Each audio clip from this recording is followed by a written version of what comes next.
అంతకుముందు మంత్రి లక్ష్మారెడ్డి మాట్లాడుతున్న సమయంలో ఆశా వర్కర్లు ఆందోళనకు దిగడంతో వారిపై ఆగ్రహం వ్యక్తం చేశారు జిల్లా మంత్రి జగదీష్ రెడ్డి. నిరసన తెలిపేందుకు ఇది సమయం కాదని, మంత్రులు వివరణ ఇచ్చాక కూడా సభలో గొడవ చేయడం కరెక్ట్ కాదని అన్నారు. ప్రతిపక్షాలు చెబితే వచ్చి ఆందోళన చేస్తే నష్టపోక తప్పదని హెచ్చరించారు జగదీష్ రెడ్డి. చూడమ్మా, మీరు మీ సమస్య పరిష్కారం చేసుకోవడానికి వచ్చాడు కనబడతలేదు. ఎవడు కావాలని రెచ్చగొడితే వచ్చి ఇక్కడ చెడగొట్టడానికి చేసే ప్రయత్నం చేస్తున్నారు. మీరు ఎక్కువసేపు అట్లే నాటకాలు చేస్తే కార్యకర్తలు తిరుగుబాటు చేస్తారు. మీరు మంచిగా వెళ్ళిపోండి, లేదా కూర్చొని వినండి. ఎక్కువసేపు డ్రామాలు నడవవు, కూర్చోండి. ఏం నాటకాలు చేస్తున్నారా? ఒక్కసారి కార్యకర్తల కోపం వచ్చిందంటే ఏమైతే ఆలోచన చేయండి.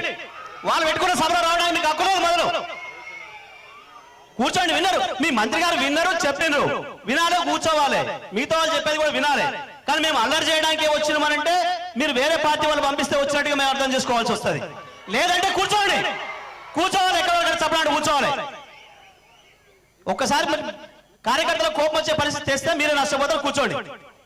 అవతల వాడోడు గట్టినే ఒరుగుతున్నాడు దిక్కుమాలి వాళ్ళంతా. కూర్చోండి, కూర్చోండి. వినంగాని విన్నరు, మంత్రిగా చెప్పిన. మీకు అక్కడ చెరుకట్ట మీదనే ఒకసారి చెప్పిన మంచిగా. ఇద్దరు మంత్రులు కూడా స్పష్టంగా చెప్పిండ్రు మీ గురించి ప్రభుత్వం ఏం ఆలోచన చేస్తుంది, ఏం చేస్తుంది, ప్రతిపాదన ఏం పెడుతుంది, ఆలోచన చేస్తుంది చెప్పిండ్రు. వినాలి. కానీ విన్నాక కూడా అట్లే చేస్తున్నారు అంటే కొంతమంది మీ దాంట్లో వేరే ఉన్నారు. అర్థమైంది కదా? అవతల వేలాది మంది కార్యకర్తలు వచ్చి జనం వచ్చిర్రు, మీ ఒక్కరికొరకు రాలే.